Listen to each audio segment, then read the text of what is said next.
Good morning friends, welcome back to the channel campus student. So second page అయితే మనకి నిన్నటికి web options అనేది complete అయింది. ఈ రోజు ఎడిట్ ఆప్షన్ అనేది ఉంది. సో నిన్నటి వరకు ఎవరైతే second page web option submit చేసారో ఈ రోజు ఎడిట్ చేసుకోవచ్చు. ఓకే, మధ్యాహ్నం వరకైనా అది లాగిన్ అయి చూసుకోండి.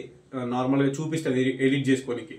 సో మీరు వెబ్ ఆప్షన్స్ యాడ్ చేసుకుంటారా, ఆఫ్ చేసుకుంటారా, రిమూవ్ చేసుకుంటారా, అన్ని సెట్ చేసుకొని మళ్ళీ సబ్మిట్ చేసుకోండి. సో ఈ రోజు ఎడిట్ ఆప్షన్ ఉంది. అండ్ నిన్నటి వరకు వెబ్ ఆప్షన్స్ పెట్టిన వాళ్ళు కూడా ఈ రోజు పెట్టుకోవచ్చు అండి. అది వెబ్ ఆప్షన్స్ అనేది పెట్టుకోవచ్చు, లాగిన్ ఓపెన్ ఉంటుంది. అండ్ అలాట్మెంట్ 21కి అవుతుంది. ఓకే, సో ఇది క్లియర్. అందరూ చాలా మంది టెన్షన్ పడుతున్నారు, కొంతమంది సర్టిఫికేషన్ వెరిఫికేషన్ కూడా చేసుకోలేదు. థర్డ్ పేజ్ ఎప్పుడు అని. సో గుర్తుపెట్టుకోండి, మనం ఇదే ఫైనల్ పేజ్ అండి. ఓకేనా, సో దీన్నే ఫైనల్ పేజ్ అంటాం. థర్డ్ పేజ్ అనేది ఫైనల్ పేజ్ యాక్చువల్గా. ఓకేనా, ఫైనల్ పేజ్ సిపి గెట్ అని వస్తుంది. ఎప్పుడు వస్తుంది అని చెప్పేస్తే మనకి ఆఫ్టర్ October 25. ఓకేనా, ఆఫ్టర్ October 25 ఎప్పుడైనా రావచ్చు. ఎందుకంటే ఇప్పుడు సెకండ్ పేజ్ కి సంబంధించిన అలాట్మెంట్ 21కి అవుతుంది. అండ్ 22 నుంచి 24 వరకు 3 days కాలేజ్ రిపోర్ట్ కావాలి. కంపల్సరీ సెకండ్ పేజ్ లో ఏ సీట్ ఉన్నా కూడా మీరు పక్కా టీసీ ఇచ్చి జాయిన్ కావాలి. టీసీ ఇచ్చి కాలేజీలో జాయిన్ అవ్వాల్సిందే. 22 నుంచి 24 వరకు 100% అందరూ, ప్రతి ఒక్కరు, each and every student second page అయిపోయిన తర్వాత టీసీలు ఇచ్చి జాయిన్ కావాలి. సెకండ్ పేజ్ లో సీట్ వస్తే సెకండ్ పేజ్ లో సీట్ లో జాయిన్ కావాలి. సెకండ్ పేజ్ లో సీట్ రాకపోతే ఆల్రెడీ ఫస్ట్ పేజ్ సీట్ ఉంటుంది, అక్కడ పోయి జాయిన్ కావాలి ఇఫ్ సెల్ఫ్ రిపోర్ట్ చేస్తే. ఓకేనా, అండ్ 24 తర్వాత మనకి 1 day 2 day గ్యాప్ ఇస్తారు. సో October 25 తర్వాతనే మనకి థర్డ్ పేజ్ కి సంబంధించింది స్టార్ట్ అవుతుంది. అండ్ షెడ్యూల్ కూడా అప్పుడే వస్తాయి డీటెయిల్ గా. సేమ్ మనకి సెకండ్ పేజ్ లో ఇచ్చినట్టే ఆన్లైన్ సర్టిఫికేషన్ వెరిఫికేషన్ కి టైం ఇస్తాడు మళ్ళీ. ఓకేనా, ఇందులో కూడా ఆన్లైన్ సర్టిఫికేషన్ వెరిఫికేషన్ ఉంటుంది. కొంతమంది ఫస్ట్ పేజ్ లో ఆన్లైన్ సర్టిఫికేషన్ వెరిఫికేషన్ మిస్ అయిన వాళ్ళు సెకండ్ పేజ్ లో ఆన్లైన్ సర్టిఫికేషన్ వెరిఫికేషన్ చేసుకున్నారు. సెకండ్ పేజ్ లో కూడా ఆన్లైన్ సర్టిఫికేషన్ వెరిఫికేషన్ ఎవరైనా మిస్ అయితే, మాక్సిమం అందరూ 80% అందరూ అయిపోతారు. బట్ ఇఫ్ ఇన్ కేసు ఎవరైనా మిస్ అయితే ఈ ఆన్లైన్ సర్టిఫికేషన్ వెరిఫికేషన్ చేసుకోవచ్చు. ఆన్లైన్ సర్టిఫికేషన్ వెరిఫికేషన్ నార్మల్ గా సర్టిఫికేట్స్ అప్లోడ్ చేసుకోవడానికి మా అంటే 3-4 days టైం ఇవ్వచ్చు అంతే. 3 to 4 days టైం ఇస్తారు. ఎందుకంటే ఆల్రెడీ ఫస్ట్ పేజ్ లో సెకండ్ పేజ్ లో ఆన్లైన్ సర్టిఫికేషన్ వెరిఫికేషన్ అందరూ చేసుకుంటారు.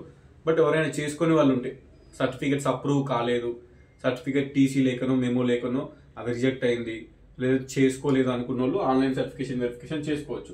అండ్ ఆల్రెడీ ఫస్ట్ పేజ్ లో సెకండ్ పేజ్ లో ఆన్లైన్ సర్టిఫికేషన్ వెరిఫికేషన్ చేసుకున్న వాళ్ళు same again direct web options. Okay, web options కి జస్ట్ 2 days, 2 or 3 days అంతే. దీనికి కూడా వెబ్ ఆప్షన్స్ కి మ్యాక్స్ 2 days ఇస్తారు, 3 days కూడా ఇవ్వరు. ఇప్పుడే 2 days ఇచ్చిండు, 15, 16 మనకి ఇప్పుడు సెకండ్ పేజ్ కి. So third page final page కూడా 2 days ఇస్తారు, 3 days కూడా ఇవ్వరు. ఒక 2 days వెబ్ ఆప్షన్స్ కి ఇస్తారు. ఓకేనా, వెబ్ ఆప్షన్స్ కి ఇచ్చిన తర్వాత మళ్ళీ నెక్స్ట్ సీట్ అలాట్మెంట్ అవుతుంది. ఓకే, సీట్ అలాట్మెంట్ అవుతుంది. సీట్ అలాట్మెంట్ అయినాక మళ్ళీ ఇంకో 2 days, 3 days మనకి జాయినింగ్ ఇస్తారు. ఓకే, థర్డ్ పేజ్ లో. ఇప్పుడు సెకండ్ పేజ్ లో ఆల్రెడీ జాయిన్ అవుతాం కదా మనం. ఇప్పుడు October 22 నుంచి 24 వరకు జాయినింగ్స్ జరుగుతాయి. 21కి అలాట్మెంట్ అయిన తర్వాత 22, 23, 24 సెకండ్ పేజ్ జాయిన్ అవుతాం కదా. ఈ జాయిన్ అయిన తర్వాత మళ్ళీ థర్డ్ పేజ్ వెబ్ ఆప్షన్స్ పెట్టుకోవచ్చు. ఇఫ్ ఇన్ కేస్ మీరు పెట్టుకోవాలనుకుంటే థర్డ్ పేజ్ లో ట్రై చేసుకోవచ్చు. అండ్ థర్డ్ పేజ్ లో సీట్ అలాట్మెంట్ అయితే సెకండ్ పేజ్ సీట్ క్యాన్సిల్ అయిపోతుంది. అక్కడ సబ్మిట్ చేసిన టీసీలు, జిరాక్స్ అన్ని రిటర్న్ ఇస్తారు, సర్టిఫికేట్స్ అన్ని. సీట్ క్యాన్సిల్ అయిపోతుంది సెకండ్ పేజ్ సీట్. అండ్ మీకు థర్డ్ పేజ్ లో ఎక్కడైతే వచ్చిందో అక్కడ పోయి జాయిన్ కావాలి టీసీ ఇచ్చి. ఓకేనా, క్లియర్ కదా. ఇప్పుడు ఫస్ట్ పేజ్ లో సీట్ హోల్డింగ్ ఉండదు. ఫస్ట్ పేజ్ లో సీట్ హోల్డ్ పెట్టుకుంటాం, 800 rupees పే చేసి కాలేజ్ పోకుండా ఏం కాదు. బట్ సెకండ్ పేజ్ అట్లా కాదు. సెకండ్ పేజ్ లో పక్కా టీసీ ఇచ్చి జాయిన్ కావాలి, తర్వాతనే థర్డ్ పేజ్ పెట్టుకోవాలి. థర్డ్ పేజ్ లో సీట్ వస్తే సెకండ్ పేజ్ సీట్ క్యాన్సిల్ అయిపోతుంది. అక్కడ టీసీ ఉన్న సర్టిఫికేట్స్ రిటర్న్ ఇస్తారు. థర్డ్ పేజ్ లో మళ్ళీ పోయి జాయిన్ కావాలి. ఇది మొత్తం process third page the. Next ఈ థర్డ్ పేజ్ అయిపోయిన తర్వాత అప్పుడు స్పాట్ అడ్మిషన్లు ఉంటాయి. స్పాట్ అడ్మిషన్లు, ఈ స్పాట్ అడ్మిషన్ అనేది సిపి గెట్ రాసినా రాయకున్నా ఏం కాదు. సిపి గెట్ రాసినా రాయకున్నా, ర్యాంక్ వచ్చినా రాకున్నా, ఈ స్పాట్ అడ్మిషన్లలో ఓన్లీ ప్రైవేట్ కాలేజెస్. ఓకేనా, only private colleges. Only private colleges లో అన్న నాకు ఉస్మానియా యూనివర్సిటీలో స్పాట్ అడ్మిషన్ లో సీట్ వస్తే దొరుకుతుందా, నాకు కాకతీయలో దొరుకుతుందా అంటారు. యూనివర్సిటీస్లలో దొరికాయి. ఓన్లీ ప్రైవేట్ కాలేజెస్ లో ఈ స్పాట్ అడ్మిషన్స్ లలో మనం జాయిన్ కావచ్చు. సిపి గెట్ రాసినా రాయకున్నా మీరు డిగ్రీ పాస్ అయితే ప్రైవేట్ కాలేజ్కి వెళ్ళి జాయిన్ కావచ్చు. స్కాలర్షిప్ రాదు, not eligible for scholarship. Spot admission లో జాయిన్ అయిన వాళ్ళకి స్కాలర్షిప్ రావు. It is like management quota.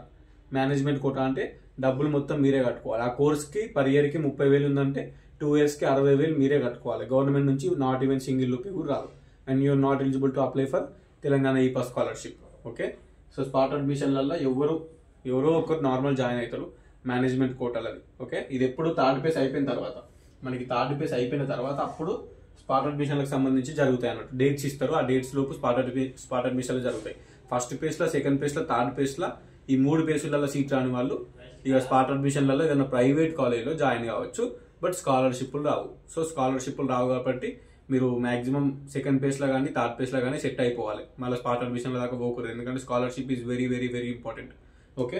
And next, student must join in college in second phase 22 October, 23 October, 24 October. Compulsory TC original and remaining all certificates తోటి compulsory కాలేజ్లో join కావాలి.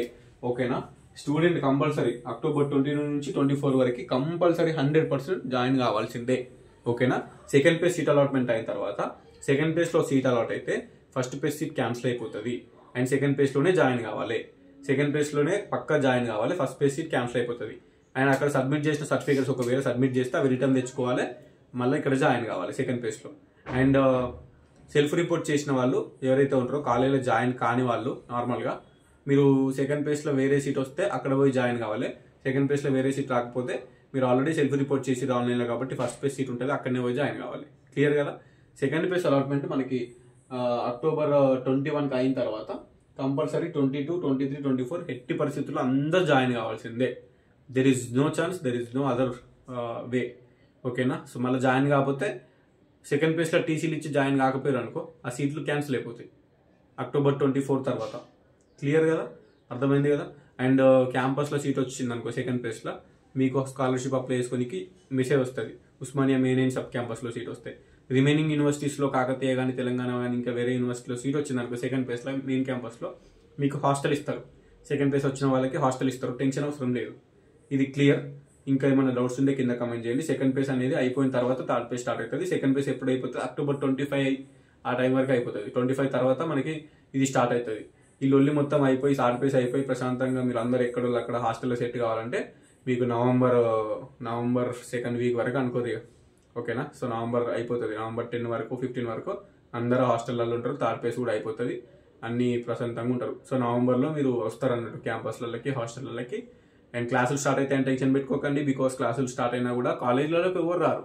Hostel open చేయండి, ఒక్కొక్క జిల్లాలో student ఉంటే క్లాస్లకు ఎవరు వస్తారు? లోకల్స్ పోతారు, ఒక్కరో ఇద్దరు ముగ్గురు నలుగురు పోతారు లోకల్స్ అంతే. సో అలా కూడా తెలుసు ఫ్యాకల్టీకి హాస్టల్ ఓపెన్ కానీ స్టూడెంట్స్ రారు, చెప్పి కూడా వేస్ట్ చేయాలి. ఎందుకంటే అందరు స్టూడెంట్స్ ఉంటేనే కదా వాళ్ళు చెప్పాల్సింది, సగం మందికి చెప్తే ఎట్లా?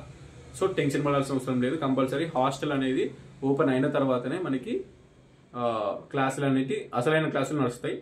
సో అఫీషియల్గా వాళ్ళు టైం టేబుల్ ఇచ్చినా కూడా అన్అఫీషియల్గా అక్కడ ఏం చెప్పరు. ఓకే, ఇది క్లియర్ కదా. డన్. ఉంటా మరి. Signing off. It's a campus student. Like చేయండి, షేర్ చేయండి, సబ్స్క్రైబ్ చేయండి అండ్ ఆల్ ది బెస్ట్.